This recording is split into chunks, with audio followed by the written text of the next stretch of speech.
अस्सलाम वालेकुम, मैं फ़ात जमाल। आप देख रहे हैं फ़ात library collection. Today we will discuss algebraic and transcendental function and special function which is exponential function.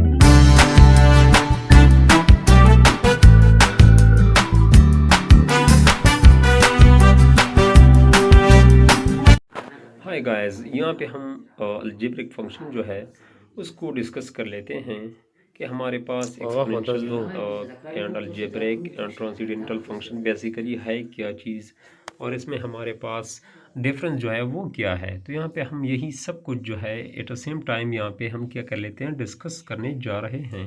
तो हमारे पास फर्स्ट स्टेप जो है वो है अलजेब्रिक एक्सप्रेशन। अब यहाँ पे हम डिस्कस कर लेते हैं अलजेब्रिक एक्सप्रेशन है क्या चीज़, अलजेब्रिक एक्सप्रेशन अदर फंक्शन से किस तरह जो है वो डिफरेंट है। तो हम यहाँ सब कुछ वही चीज़ें जो यहाँ पे हम डिस्कस कर लेते हैं। तो f of x is any function, हमारे पास एफ ऑफ एक्स जो है any function, then addition, subtraction, multiplication and division. अगर हमारे पास सारे के सारे ऑपरेशन जो है या इनमें से कोई भी ऑपरेशन जो है हमारे पास फंक्शन में इस्तेमाल हुआ हो, तो ऐसे फंक्शन को हम क्या कहते हैं, अलजेब्रिक फंक्शन। चूँकि वर्ड्स जो है इस्तेमाल हुआ है अलजेब्रा, तो अलजेब्रा हमारे पास प्लस माइनस ज़रब एंड डिवाइड एन। अगर हमारे पास ऐसे फंक्शन जिसमें हमारे पास ये ऑपरेशन ये अलजेब्रा इस्तेमाल हुआ हो, तो ऐसे फंक्शन को हम क्या कहते हैं, अलजेब्रिक फंक्शन। तो अलजेब्रिक फंक्शन के हमारे पास कुछ एग्जांपल भी है जिसको हम आपके सामने शो भी कर सकते हैं कि अलजेब्रिक फंक्शन है क्या चीज़।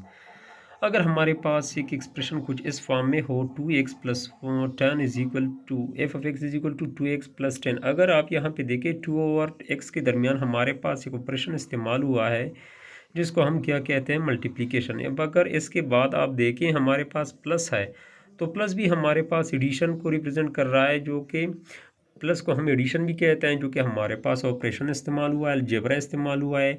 अगर इस तरह फंक्शन हो जिसमें हमारे पास अलजेब्रा इस्तेमाल हुआ, तो ऐसे फंक्शन को हम क्या कहते हैं, algebraic function. Now we will discuss amazing function which is known as transcendental function. तो हमारे पास ट्रांसेंडेंटल फंक्शन है क्या चीज़, और कौन से फंक्शन को हम ट्रांसेंडेंटल फंक्शन कहते हैं। इसके लिए हम एक शॉर्ट व्यूज़ लेते हैं, जो कि हम यहाँ पे शॉर्ट हैंड्स जो है आपके सामने लिख रहे हैं। तो यहाँ पे हम लिखते हैं the function which is not algebraic. इसका मतलब ये है कि ऐसे फंक्शन जिसमें हमारे पास अलजेब्रिक फंक्शन ना हो। अलजेब्रिक फंक्शन का मतलब क्या है, अलजेब्रिक फंक्शन का मतलब ये है जिसमें हमारे पास ऑपरेशन जो है वो इस्तेमाल ना हुए हो, तो ऐसे फंक्शन को हम क्या कहते हैं, ट्रांसेंडेंटल फंक्शन या नॉट अलजेब्रिक फंक्शन। अगर हमारे पास फंक्शन जो है नॉट अलजेब्रिक मतलब अलजेब्रिक ना हो, तो ऐसे फंक्शन को हम क्या कहते हैं, ट्रांसेंडेंटल फंक्शन कहते हैं। इसके लिए हम स्पेसिफिक एग्जांपल भी लेते हैं कि हमारे पास कौन कौन से फंक्शन जो है वो हमारे पास ट्रांसेंडेंटल फंक्शन है। तो इसमें हम लिखते हैं फर्स्ट, हमारे पास ट्रिग्नोमेट्रिक फंक्शन जो है वो हमारे पास क्या है, ट्रांसेंडेंटल फंक्शन। अगर हम लिखते हैं साइन एक्स, तो साइन एक्स में हमारे पास ना कोई ऑपरेशन इस्तेमाल हुआ हो। इसके अलावा हमारे पास हाइपरबोलिक फंक्शन जो है specific sine hyperbola, cos hyperbola, tangent hyperbola. इसके अलावा इसके इनवर्स जो है secant hyperbolic x, cosecant, cotangent hyperbolic x and so on.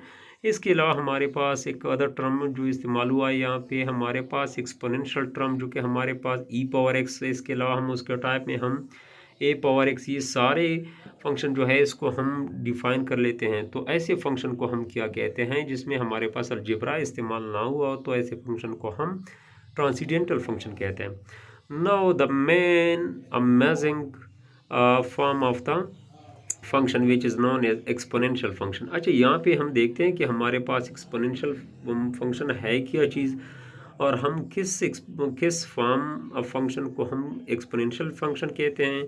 तो ऐसे फंक्शन को हम यहाँ पे डिस्कस करने जा रहे हैं। तो ऐसे फॉर्म यहाँ पे हम क्या कर लेते हैं, डिस्कस कर लेते हैं। तो यहाँ पे हम शॉर्ट फॉर्म हम यहाँ पे लिखते हैं। तो यहाँ पे हम लिखते हैं function in the form of. अगर हमारे पास एक फंक्शन हो वो एक स्पेसिफिक फॉर्म में हो, जिसको हम लिख सकते हैं f of x is equal to b power x हो, जो कि हमारे पास b पावर x फॉर्म में हो और b पे हमारे पास कंडीशन है b ग्रेटर देन 0, मतलब हमारे पास वैल्यू ऑफ b जो है ये पॉजिटिव होनी चाहिए। इसके अलावा b पे आगे भी कंडीशन है कि b नॉट इक्वल टू 1, मतलब b की वैल्यू जो है ग्रेटर देन 0, 0 से ग्रेटर जो है 1 आ रहा है, बट 1 की भी बराबर नहीं है। तो इसका मतलब ये है कि b वैल्यू कहाँ से स्टार्ट हो रही है, 2 से स्टार्ट हो रही है। यहाँ पे हम एक स्पेसिफिक कंडीशन जो यहाँ पे इस्तेमाल हुआ है, जो कि हमारे पास b greater than 0 and b not equal to 0। इसका मतलब यह है कि value of b will be start from greater than 1 which is known is 2।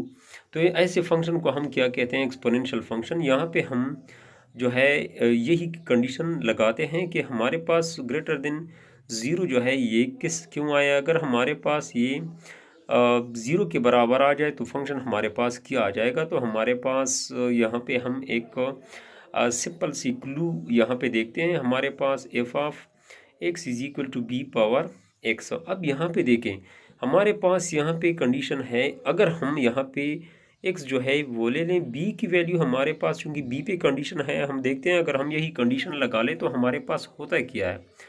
तो हमारे पास f of x is equal to 0 whole power x. तो इसका मतलब ये है हमारे पास फिर भी क्या आ जाएगा 0। अगर हमारे पास 1 2 3 एंड सो ऑन जितनी भी पावर हम x को दे दें तो हमारे पास वैल्यू जो है 0 के बराबर।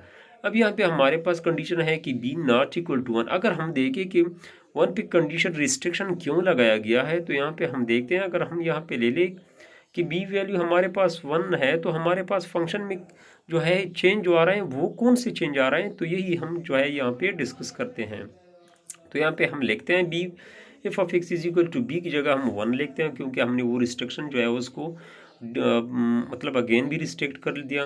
तो 1 पावर एक्स में f of x is equal to 1 power x, इसका मतलब ये है कि हमारे पास जो फंक्शन पे जो कंडीशन है कि b नॉट इक्वल टू 1, तो हमारे पास असल में इसका मकसद क्या है। F of x is equal to 1 मतलब अगर एफ ऑफ एक्स जो है इसका हम सपोज कर ले कि ये हमारे पास y के बराबर है, तो हमारे पास y इज इक्वल टू 1। इसका मतलब ये है अगर हम इसका यहाँ पे थोड़ा सा ग्राफ जो है उसको ग्राफ वाइज हम यहाँ पे डिस्कस कर ले, तो हम देखते हैं कि हमारे पास ग्राफ जो है बेसिकली इसका क्या होता है। अगर कंडीशन जो है यहाँ पे इस्तेमाल हुआ, देखिए यहाँ पे b ग्रेटर देन 0 है, इसके अलावा b ग्रेटर से तो ऑलरेडी 1 जो है हमारे पास 0 है, तो फिर कह रहा है कि 1 की भी बराबर नहीं। It mean there is some logic on 1। तो यहाँ पे हम देखते हैं अगर हमारे पास 1 आ जाए तो हमारे पास केसेस क्या आ रहा है। तो इस वजह से हमने b जो है इसकी रिस्ट्रिक्शन को अगेन भी रिस्ट्रिक्शन में चेंज किया। तो हम यहाँ पे जस्ट चेंज कर लेते हैं। अगर हमारे पास एफ बी कंडीशन 1 के बराबर है तो बेसिकली इसके ग्राफ पे क्या असर पड़ रहा है। तो यहाँ पे जब हम देख रहे हैं कि हमारे पास एफ ऑफ एक्स का हम जो भी वैल्यू दे दे वो हमारे पास क्या आ रहा है, एलॉन्ग वाई एक्सिस आ रहा है। एलॉन्ग वाई एक्सिस यहाँ पे देखिए graph parallel to x axis आ रहा है। अगर आपको ये कंसेप्ट समझ में आ गया हो तो हमारे चैनल को लाइक करें, सब्सक्राइब ज़रूर करें, और इस तरह के नए नए सवालात के लिए थैंक्स फॉर वाचिंग। शुक्रिया।